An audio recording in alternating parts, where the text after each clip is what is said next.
So it looks like Joe Rogan recently had Peter Schiff on his show. Schiff was known for his crusade to convince everyone that we were about to experience hyperinflation a decade ago and that the markets were going to crash. Schiff's remedy for this was to buy gold, which, of course, he can help you with. How convenient. This appears to be a pattern with Peter Schiff. Every time there's a recession he uses it to peddle his ideology, and to try and convince people to buy gold, which, as I mentioned, he can help you with. Also, apparently his father was some sort of anti-tax protester. So, this may be driving Schiff's ideology as well. So now Schiff appears to be back.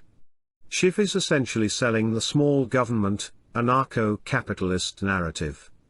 It's the usual narrative by omission, although in this case, he's not just omitting things, he is factually wrong about several things.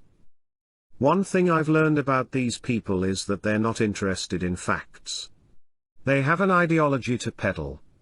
They believe there is something morally wrong about government involvement in the markets. This is fine, of course, but the problem is that they go beyond this and pretend to have a case that their ideology actually makes for good economic policy. We know it doesn't because it's what we had during the era of the robber barons and the Gilded Age. I'm probably going to make several videos about this interview, because Schiff packs so many inaccuracies in each breath, that fact-checking him is actually quite cumbersome. He is the economic equivalent of the old anti-evolution denier, Kent Hovind. He packs so many fallacies and factual errors that fact-checking him is close to impossible, and yet he does it with such conviction that I can see why people who don't know any better, especially those who are simply looking to him to confirm their pre-existing biases, would believe him. So before we get started, don't forget to click, smash, jump, kick or apply whichever manner of virtual pressure on the subscribe and notification icons. The Joe Rogan Experience. Sweden's more capitalist than we are? Yeah. No, unless you change the word capitalism to mean something else. Of course, you could say that Sweden is equally capitalist, but with higher government spending as a percentage of GDP, higher taxation as a percentage of GDP, higher taxes on the wealthy and on corporations, a far stronger social safety net including universal healthcare, public access to universities, a far more unionized workforce, etc. None of these mean that Sweden is non-capitalist. It means that they are what is appropriately called a social democracy, which is still capitalist. However, Schiff will fail to make this distinction and simply play with the term capitalist and socialist because he's not here to inform, he's here to sell a narrative. Very quickly, I want to make sure that it's understood what people mean by socialism. When Bernie Sanders followers refer to democratic socialism, they're referring to what exists in the Nordic countries like Sweden, and to a lesser extent, other advanced OECD countries like Canada. Those countries don't have a radically different economic system. They simply have what we have, that is a progressive tax system, a social safety net, and a certain level of nationalization. They simply have more of it than we do. So it's a matter of degree, not of type. Furthermore, these are New Deal-style programs. We began to move away from this model around 40 years ago. We've slashed taxes on the wealthy and on corporations under the false promise that the wealth would trickle down. It hasn't. All of the economic gains have gone to the top, and even before this pandemic, most Americans were living paycheck to paycheck and were one emergency away from bankruptcy. You know, the rich pay lower percentage of taxes in Sweden than we do. Wrong. Sweden has a higher top marginal tax rate and a far higher capital gains tax rate, which is where the wealthy really make their money. You know, they don't even have an inheritance tax. There's no estate tax in Sweden. Right, they don't need one. They don't have our levels of wealth and income inequality. Not even close. Really? Zero. No, yeah. I would have never guessed that. Sweden became a very rich country because they were a capitalist country. And once they became very rich, they experimented with socialism, which was an unfortunate experiment because there's no reason to experiment with socialism because every time it's tried, it's failed. But they decided to try it. And Of course, it failed. And so they had to start rolling it back once they saw all the damage that the welfare state in Sweden was creating. So they started dialing it back, and they've gone a long way. They haven't eradicated it completely. Okay, so what does any of this even mean in terms of economic policy? We can see that over the years that Sweden has maintained far higher social spending as a percentage of GDP than the United States. Sure, there's a bit of a drop in the 90s and then it stabilizes, at a rate still much higher than here in the US, which is among the lowest of advanced OECD nations. They maintain their universal healthcare, which almost became a reality under FDR and Republicans like Harry S. Truman and Richard Nixon once championed. This was before the GOP's war on the middle class, which began mainly with Reagan. But if you look at the tax proposals by Joe Biden, I mean, we're going to go so far above Sweden as far as the confiscatory levels of taxation. Wrong again. According to the Tax Policy Center, the plan would collect about $3.2 trillion over the next decade. So this would certainly increase our taxes as a percentage of GDP, but nowhere close to Sweden's levels. I mean, look what Joe Biden wants to do with the income tax, the corporate tax, and the personal tax. He wants to raise the corporate tax from 21 to 28. What that means is, he wants to partially roll back Donald Trump's recent tax cuts for corporations. 28% is still historically low. Back when America was apparently great, when many of today's iconic corporations were founded, the top tax rate on corporations was actually 50%. Reagan would lower this to 35%. Trump would recently lower it to 21% and then cite this as the reason for the falling unemployment rate he merely inherited. In any case, it's important to keep two things in mind. 1, these are merely the statutory tax rates. These are the tax rates that are on the books, not what corporations necessarily pay, which are known as effective tax rates. There are countless things that corporations can and do to lower and even eliminate their federal taxes.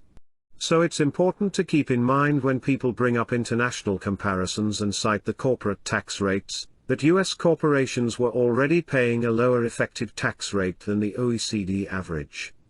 The second thing to keep in mind is that these are taxes on profits, not revenue. This is what's taxes on what's left after expenses, and anything else that's tax deductible has been factored in. This isn't some tax that's stacked on top of things like payroll, as an additional cost. It's important to keep in mind because many of these people play hide the ball with the corporate tax. Here is David Pakman explaining a bit more about Donald Trump's recent tax cuts for corporations. But when you start with a 21% corporate tax rate instead of a 35% corporate tax rate, there's just a lot less tax that you have to find ways to zero out with accounting mechanisms to get to zero tax liability. So it allows more companies to do it, in this case at least twice as many as for the 2017 tax year. When the rate was 35%, there was just more tax that you needed to find a way not to pay. Now, there's a common talking point from the right, which you might say, David, it sounds like it conflicts with what you're saying. I hear from the right that the United States corporate tax rate is one of the highest in the world. And it's true that 35% was on paper a relatively high rate, but again, the effective tax rate of American corporations is very low. And when you lower it to 21%, that is now definitely not any longer on the sort of higher end of the tax rate spectrum. And once again, corporations are still just not paying it. They are more easily able to completely zero out their tax liability altogether. So this now gets us to fixing the problem. Obviously, the corporate tax code needs to be completely changed. The corporate tax code was written by huge corporations and their lobbyists, and the sort of revolving door of elected official, lobbyist, corporate CEO types to be as advantageous to them as possible. And unfortunately, even if today we change the tax code to fix a lot of these problems, the accumulated rebates, which I told you about, that can be used to offset future earnings and taxes on earnings are inevitably going to allow a lot of these corporations to keep paying zero or almost zero taxes even after we fix the problem, because they've accrued all of these rebates that can be applied against future income. So breaking news, it's not trickling down, as many of you may have noticed. Number two, as far as Donald Trump and his campaign promises, disgustingly broken promises, right? He's not draining the swamp, he's filling the swamp. The tax reform plan is a total corporatocracy, which helps his own businesses as much as it helps many of those corporations associated with his cabinet, secretaries, and other people that work for him. But then he wants to raise the dividend tax from 24, where it is now, to about 40-something-ish. I forget the exact amount. But only on income above $1 million. Otherwise, this tax rate isn't going to change. But corporations are taxed twice, right? They're taxed when they earn the money and then when they distribute it to the owners. So you have to add up both rates. That manner of statement leads many people to believe that corporations are taxed on their revenue, leading them to have an exaggerated sense of how high corporate taxes are. To be specific, these are taxes on profit. Very few corporations are actually paying the full statutory tax rate, and in fact, some are not only paying zero, but are actually receiving a rebate. The other tax is on dividends, and this tax falls on the person receiving the dividend. But then he also wants to apply Social Security taxes to those dividends, not just the Medicare taxes. So he basically wants to take the effective corporate tax rate up from about 40% where it is now. What he's doing is taking the statutory corporate tax rate, the rate that's on the books, not what corporations are actually paying, which is what the effective tax rate is, and just stacking the dividend tax rate, which is paid by the recipient of said dividend, to about 60%. That's where he wants it. Which is a huge increase, or 70%. I forget the word. It's a massive number. He's taking the proposed statutory corporate tax rate, again, not the effective tax rate, and just stacking the proposed dividend tax rate for incomes over $1 million as if it will apply to all incomes. Pretty slimy to say the least. And it really is fascism, because the government ends up owning all these businesses. Because if you take more than half of the income of a business, you basically own that business. It's your business. You're getting more than half the income. Right. So the government is really nationalizing these corporations through taxation. But it's not the corporations, it's the individual shareholder, right? They're the ones that own the business. This isn't a tax on income. One is a tax on profits, which are easy to shelter. The other is a tax on dividend payouts on incomes above $1 million. If this is fascism, what did we have during the post-World War II years? The corporate tax rate alone was 50%. That's a very important way to look at it. The way you look at it there, where half of the income is going to someone else. And Joe, you're just being taken for a ride here, as are your 30 trillion viewers and listeners. People like Schiff are just here to peddle an ideology and maybe get some leads. Having Peter Schiff on your show to discuss economic policy is like having Kent Hovind on to discuss evolutionary biology. Here is David Pakman, explaining a bit more about corporate taxes and investment. And so what about the argument that the more money that corporations, say like Amazon, keep, then the more jobs they can offer, the more, the higher maybe they can raise their wages. Sure. Things like that. These are all very old and very tired arguments from what's called supply-side economics mostly. Some people call it Reaganomics, some people call it voodoo economics. It's basically bogus, and we can take each piece one at a time if you want. Sure. When we look, for example, at the 2017 Trump tax reform, businesses got a tax cut, like we just said, 35% down to 21%. It was sold to us as businesses are going to go crazy investing in themselves. Everybody's going to make more money. Mm-hmm. Wages are going to go up. It's going to be just so great. It'll all pay for itself. Obviously, it hasn't paid for itself. Deficit is record high. But what businesses did with the money was disproportionately just go and repurchase shares of their own stock. Who is that good for? Well, it raises the price of the stock. So the people who own most of the stock are the ones that benefit. That is disproportionately very rich people, hedge funds, etc., and executives at those corporations. So the idea that if as a business you get a tax cut, you're going to go hire more people makes no sense, because businesses hire based on demand primarily. And they have much more immediately positive ways to self-enrich that they would use those tax cuts. My business is an example. I mean, as a result of the Trump tax reform plan, my business is an S corporation, which means that the income it passes through to the shareholders. I'm one of those shareholders. Even though my business grew from 2017 to 2018 pretty significantly, my effective tax rate went from 26% to 22%. So the question is not, do I like keeping more of my money? Sure, right? I mean, in a vacuum, I'd love to keep 100% of my money. The question is economically, societally, what makes sense and what should be done with that. I don't go and hire more people because my effective tax rate went down. I would hire more people if there's demand for the product and service that I'm offering that justifies hiring more people. If you're Amazon and you get a huge tax break or a huge tax refund, that doesn't make more people want your stuff. That's why you would go and hire more people. So that's one example. And if there's others you want to go through, we can go through them. No, I think those are all like supply side arguments that are very widely debunked. But on that argument of, but maybe not hiring people, but would you consider expanding your business in any way? Maybe better equipment or, I don't know, bigger studio, Sure. anything like that? Here's what's fascinating about that. A higher tax rate would incentivize me to do that more than a lower tax rate. Why is that? I'm going to try to explain this as simply as possible. If the tax rate is 30%, so let's back up even a second. It's really important to understand that business expenses are tax deductible. So if your business makes $100,000 and spends $50,000 on wages and equipment, whatever, you're paying taxes on the $50,000 that's left over. So when you spend money, you avoid taxes. If I spend another $100 as a business owner, that's $100 I'm not going to pay taxes on.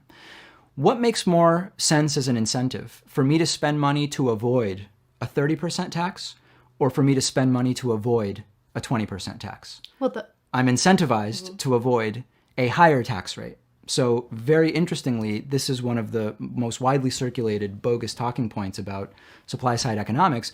The incentive to invest in your own business to avoid taxes is higher when the tax rate is higher. Now, there's a limit to this, because I know that there will be supply siders who will say, David, hold on.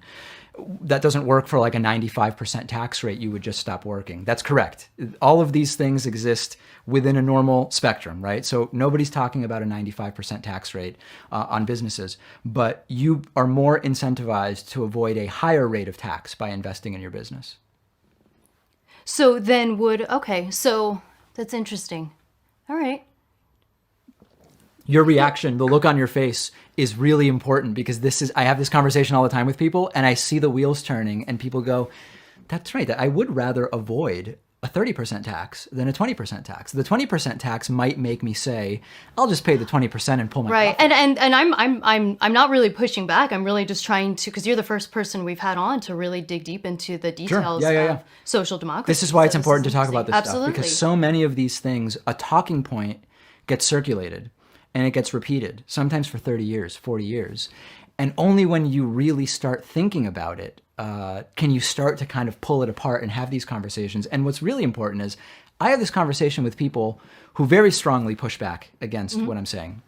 But I have that conversation in a way that is respectful, it's polite. I'm genuinely seeking to find the truth about this stuff. And if someone came to me and said, no, here's what you're forgetting, David, when you make that explanation, I would say, that's really interesting. I'm going to go research that, because I actually want to understand the truth of these issues. And I think that there's a lot to be gained by really trying to pull them apart in this way.